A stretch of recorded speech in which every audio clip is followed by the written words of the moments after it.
just found my reading glasses. I guess I left them here last Sunday. It's another talk. Well,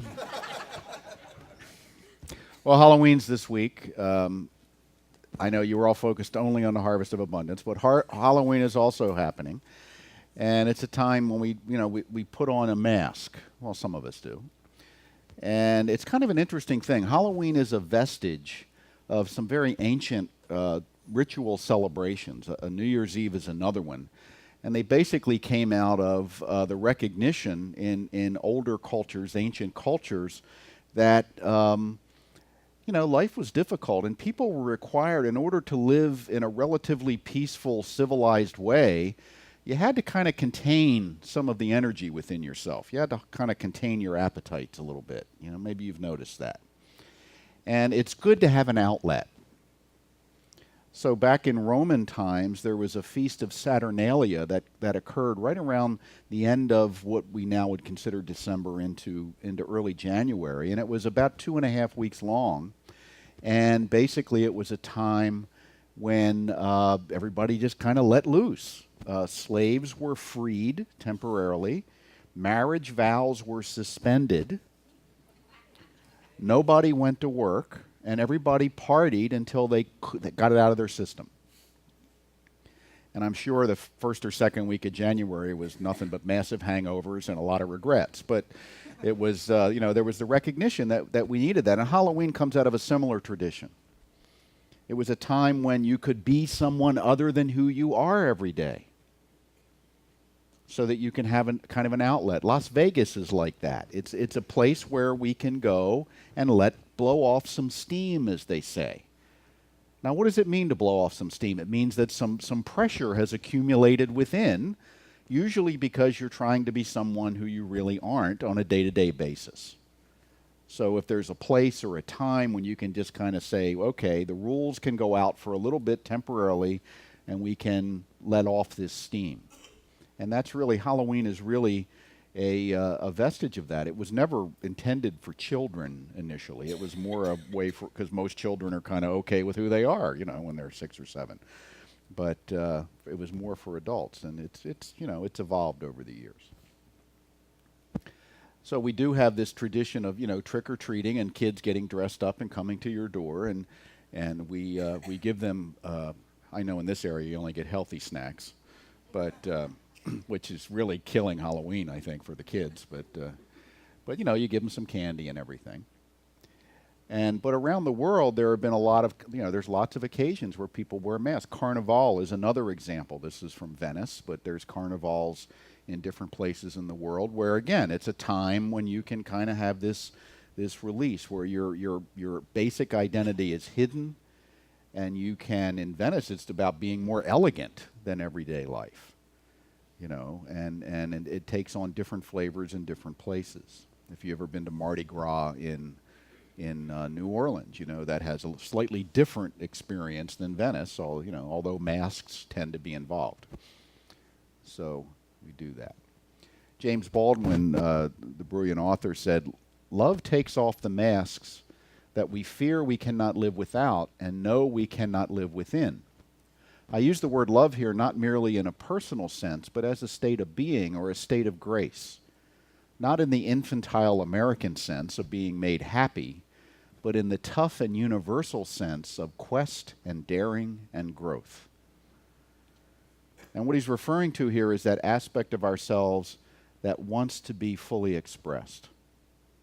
That when we go on a quest, we're often looking for something deep within. We're looking for a way to express and find strengths that maybe we didn't know we had, that are called forth. And when you go through something of an ordeal, maybe, and there's lots of ordeals in life, some of which are ritualized. There's things like going away to college can be an ordeal because you're moving into a new environment, a new world. Going into the military certainly can be on a lot of levels. Joseph Campbell says marriage is an ordeal in the sense that, thanks, Jim, in the sense that more is being called out of you than maybe you thought you were getting into initially. These ordeals are when we find strengths that we didn't know we had. And quite often he says that takes off the masks, because until we find our strengths, until we find who we are, we find our own magnificence, we tend to look around for ways to hide who we are. We tend to develop ways of being that keep us from revealing who we really are to the world. And we may put on a lot of different masks for different occasions. You may have a victim mask. You may have a I'm embarrassed mask. You may have a I'm tougher than you are mask. You know, there's all different kinds that we evolve as we grow up based upon how we perceive the world and how we're encountering the world. You know, when you show up as I've talked about this before, you show up as a little precious cosmic self, you know, right after that magic moment when male and female combine to create a new life. And everything's, you know, you're perfect at that moment, and then things start to happen that are disturbing. Many of which happens while you're actually in the womb developing, and then when you come out of the womb, which is an incredibly disturbing experience, I'm told. I don't remember mine. I was so freaked out I blacked out completely, I guess. I have no memory of it. But it's a very stressful experience, and you show up in the world, and there's all these, you know, it's a whole different environment, a whole different atmosphere. You got to learn how to breathe, and then people are showing up in various ways, and you have all this exuberance once you kind of get comfortable. Then you start being exuberant, and then the people that are your caretakers say, "Stop being so exuberant already. We got to get some sleep." And you don't like that. So the precious cosmic self begins to build around it what we call a pain layer. The pain layer is the world isn't exactly the way I think it should be all the time. And sometimes the pain layer is the result of really being in pain. You know, there are a lot of these, even in a healthy situation, the birth is painful. See? And then around that pain layer, pretty quickly, we begin to develop what's called a personality. Personality comes from the Greek word persona, which means mask. So your personality is what you develop to show to the world in order to protect your pain layer from the world. Who do I need to be not to get hurt? Who do I need to be to have mommy accept me, or daddy accept me, or the teacher accept me, or the coach accept me, or my school friends accept me, or the boss accept me? You know. And if you're getting any kind of evaluations at work, probably good team players in there somewhere, which means what? Which means you're able to conform to what's expected of you. Now that's kind of, you know, we kind of need to be able to conform so we can live together. But in conforming, as I mentioned before, in living together in relative peace, pressure builds up. And the personality is developed to deal with that, to present to the world the version of you that you have crafted, mostly unconsciously, in order to feel safe, or whatever it may be that you think you need to feel. Sometimes our personality is designed to keep us in pain, but it's the kind of pain that keeps the deeper pain layer protected. You know. Carl Jung said, "Behind a man's action there stands neither public opinion nor the moral code, but the personality of which he is still unconscious." That basically we're operating out of an unconsciously developed personality that governs how we think we should present ourselves to the world and how we feel about ourselves, and we don't tend to question that because we don't know we developed it. So we just are what we are. You know, how did you learn to get angry at stuff? Do you ever think about that? What makes you angry? You know, think about it. Maybe if anybody was angry or upset at all this past week, have an experience of that? Once maybe, you know? Like anybody since you walked into the building? You know? Well, where does it, you know, when you were born, did you know you were supposed to get angry at people in a different political party?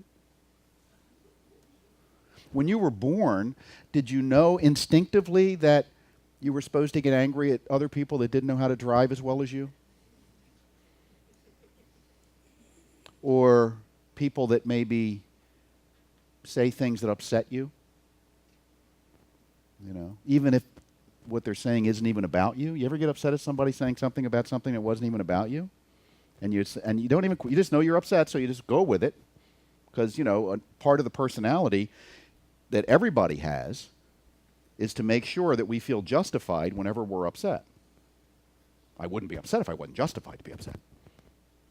You know, and then you find out you were mistaken, and then you figure out a way to make that work too.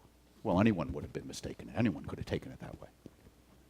Right? Because we're always in that self-protective mode. Because the fear is, if the personality parts and we let that pain layer be revealed to the world, it's like taking a scab off a wound.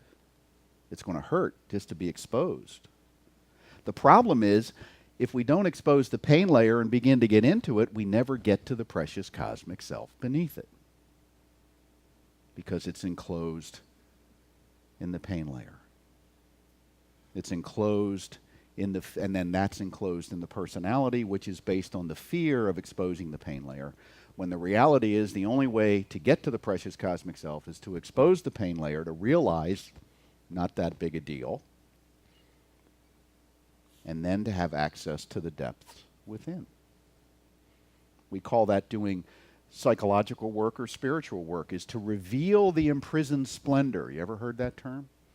To reveal the imprisoned splendor within each of us. Well, who imprisoned it? Well, we did, unconsciously in our own development.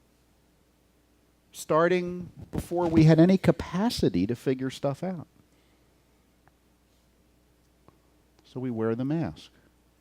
And we might wear different masks in different places. But they're all designed to show the world a version of ourselves that we have subconsciously determined, usually based on inaccurate information, by the way, that it will protect us.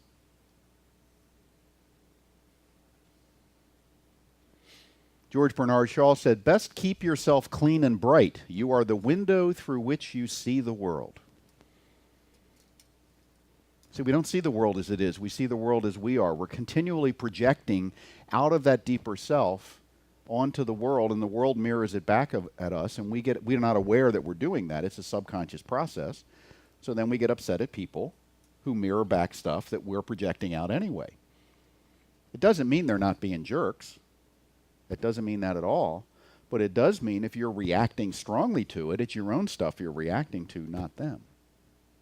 That's a basic psychological lesson that's been around since Carl Jung just, codified the idea of the shadow back in the early 1900s, and it was known before that. You see shadows show up all throughout history and methods for dealing with it. But even today, most people in our culture, as psychologically aware as we are, most people don't understand the shadow and how it works. Don't even know they have one. So when you say it's not me, it's them, that's always wrong. Oh, crap.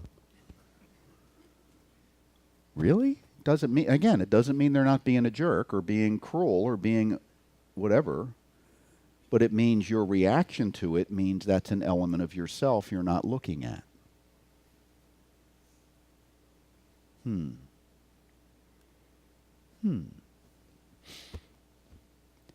And am I looking at this information through one of my masks?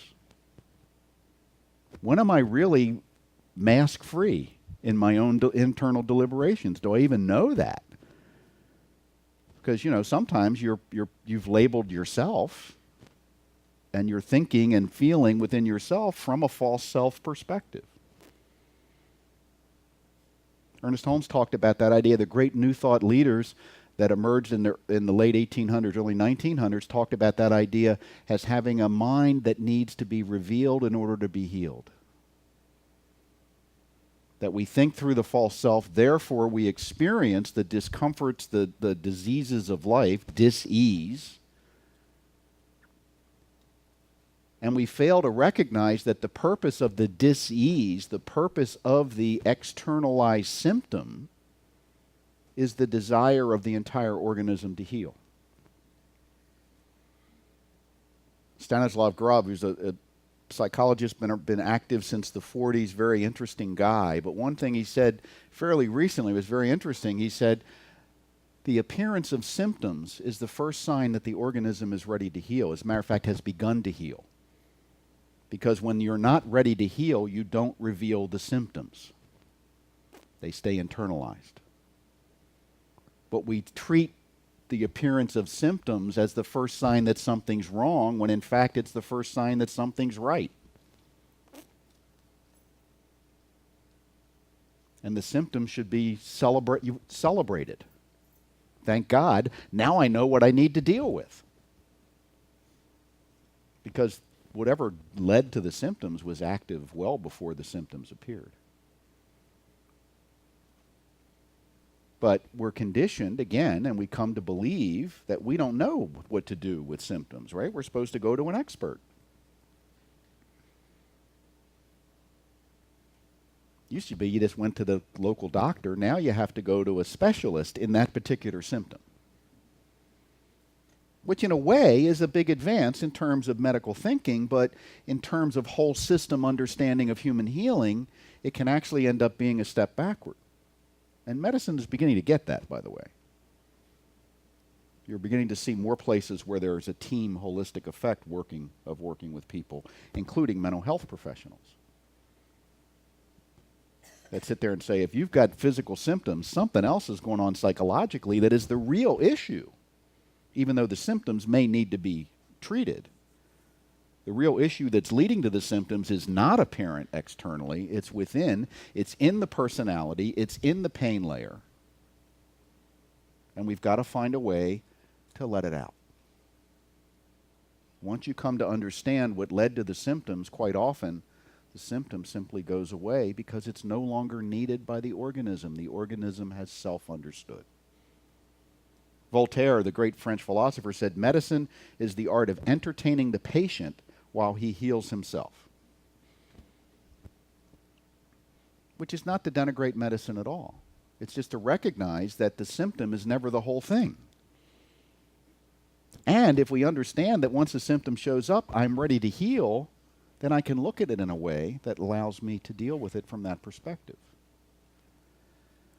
Sarah Brethnack said, the authentic self is the soul made visible. The soul, as she's talking about, is that precious cosmic self. It's that incredible version of you, that the center of your being that we talked about a little bit in the meditation, that is untouched by any of your experience. But I can't get to it unless I go through that pain layer. It's called, it's referred to a lot of ways. Going through the dark night of the soul is one way to go through the pain layer. It's called breaking open, where it's not your heart that breaks open, it's the personality, the self-identification that you've created over your life that isn't really so, that breaks open and allows the inner light to express outward. That can often happen in a cathartic way that just scares the hell out of you. It can actually come through a heart attack. It can come as your response to some of life tragedy where you lose the capacity to hold it together temporarily, and you fall into the abyss. It's not really an abyss, it just feels like one. And you don't have any control over the situation. See, the personality is desperately trying to maintain control, to keep it together.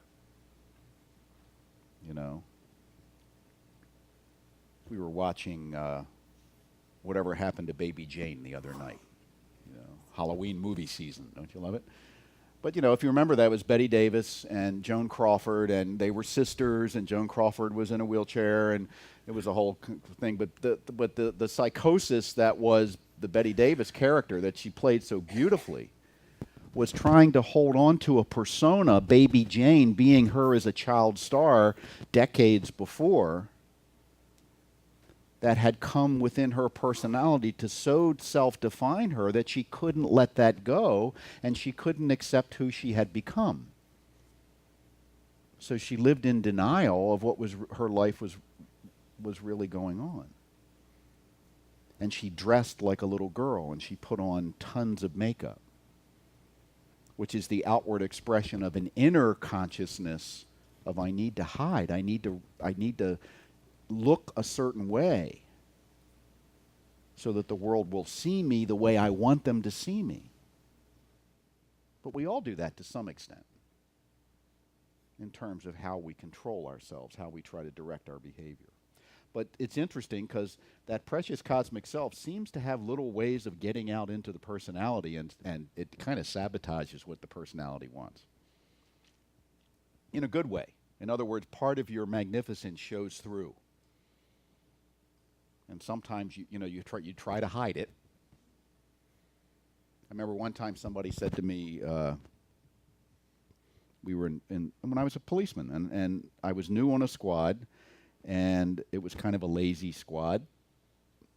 It was senior guys that had gotten, you bid for your squad, so it was all these senior guys, and I just kind of ended up on it. I didn't have the seniority to be there, but somehow they just stuck me there. And I started doing, I loved my job. I did all this work. I made all these arrests. I wrote all these tickets. You'd have loved me back then.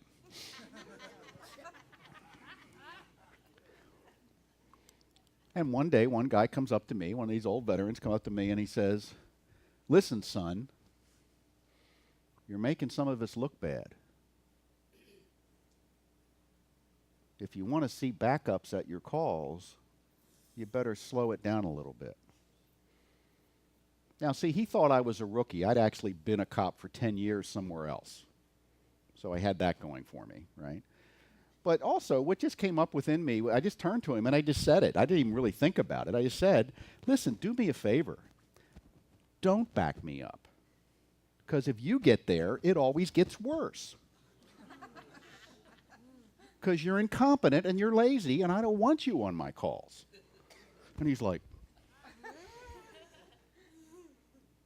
and nobody talked to me for about a week. But now, and I don't do that all the time. But in that moment, that's what came through.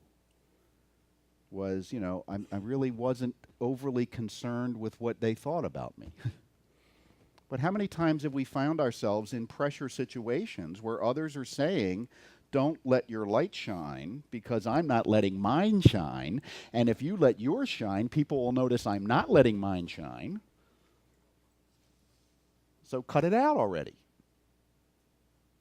Or how many times have we done that to our own kids?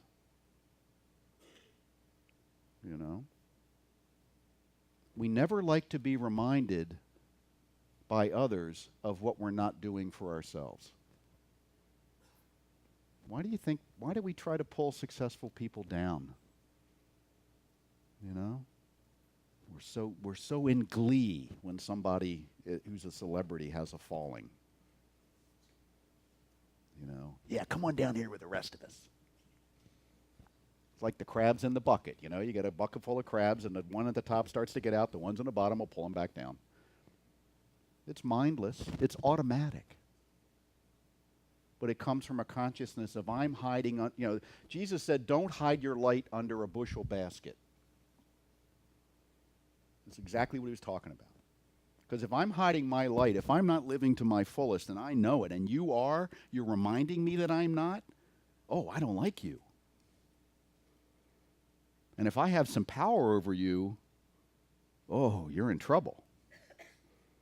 So if I'm your teacher or your boss, or your coach, or your parent, and you're shining brightly and I'm not, I got to make sure you get back where you belong, which is where? I don't know, below me. See? And I won't think about it, I'll just do it. Because it's part of that programming that we do. So think about it. Maybe you've been in a situation on one or both sides of that equation more than once in your life. Let's celebrate our limitations because, otherwise we'd have to work. Joseph Campbell says, "The privilege of a lifetime is being who you are." Now, he didn't mean being your behavior. He meant being the essence of who you are, who you showed up here as, that precious cosmic self. and to reveal more and more and more and more of that in your life. And you can tell you're revealing your precious cosmic self because it doesn't show up as anger or resentment. Sometimes you say to people, reveal more of yourselves, and they just get pissed off and they start yelling at people. They try to get even. That's the personality. That's not the precious cosmic self. The precious cosmic self is just love. It's just joy. It's just exuberance at being alive. And if what wants to reveal itself through you doesn't feel like that, you need to go deeper. Because it's there.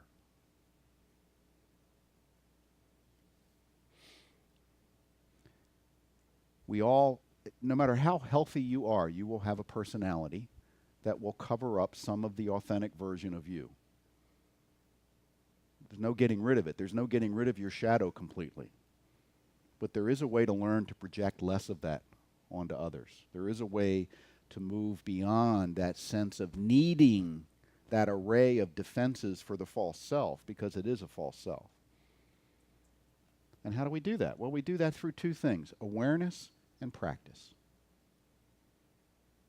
Awareness that this is how we operate, and these are the truths, that we do have this capacity within us to reveal a greater version of ourselves. And the practice is spiritual practices. It's doing meditation. It's doing spiritual mind treatment or prayer. It's practicing kindness in a conscious way. It's practicing being open and receptive and telling the microscopic truth, even when it's uncomfortable to do so. Because that's the only way we can really show ourselves the way out of the limitation that we've accepted. Because we get into the limited mindset because we practiced it over and over and over. Probably it was modeled for us, and it continues to be modeled for us. I was at a thing yesterday with some folks, and I was having a conversation with a fellow over here, and we just mentioned a kind of little couple of sentences about what was going on in Washington, just a couple sentences, and somebody over here overheard it and took offense. And I said, what are you taking offense for? We're just having a conversation. He goes, let's not talk politics.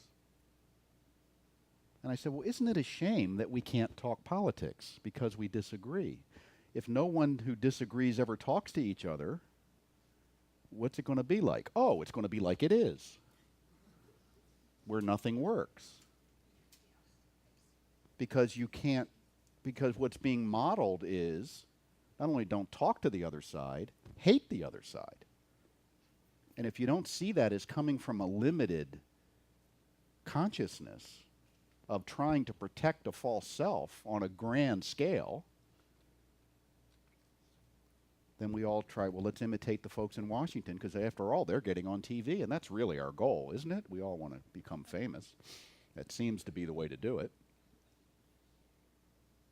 Who are the people in your life you can't talk to about things? And what's being protected there that's worth protecting is the question. You know, we should be able to talk to each other even if we disagree. Why can't I disagree with, why can't someone feel they can talk to someone they disagree with? Because I'm afraid that's the personality trying to protect the pain layer, that if I hear what you have to say and I really listen, my pain layer will be exposed, so no, get away, get away, get away. And let me paint you as a demon. See? And that expands outward in the culture. Precious cosmic self can talk to anyone about anything, even if they disagree, because I'm not invested in your opinion. I'm interested. I may be interested in it, may want to hear from it, I even learn from it. But I can't be hurt by it. But if I'm stuck in the personality and a fear of the pain layer, then someone with an opposite opinion is not only someone I don't want to hear from, they're my enemy.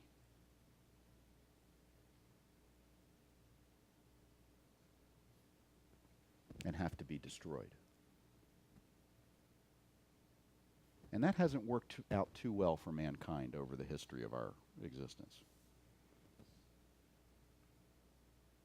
So the masks we wear, if it's a mask, it's false. If it's a mask, it's not who I really am. Because who I really am cannot be contained by a mask or within a mask. Who you really are cannot be contained within a mask. Who I really am is magnificent beyond measure. And you too. And that's a hard thing for the personality to deal with, that I might be magnificent beyond measure. It says, oh, well, here's the exceptions. Let's have a big list of them.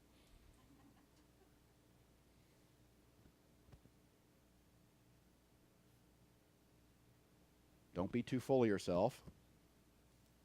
Right? Anybody here ever told it wasn't good to think well of yourself? You'll go right to hell if you think well of yourself. Yeah. Then you realize, well, that's where all the interesting people are going to be anyway, right? Might as well go there.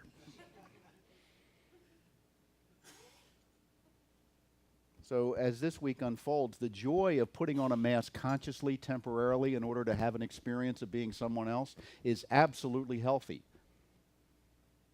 Doing it on a day-by-day basis, unconsciously, in order to try to protect something that really doesn't need protecting, isn't. So have a fantastic Halloween. And in November, come back to yourself. Thank you.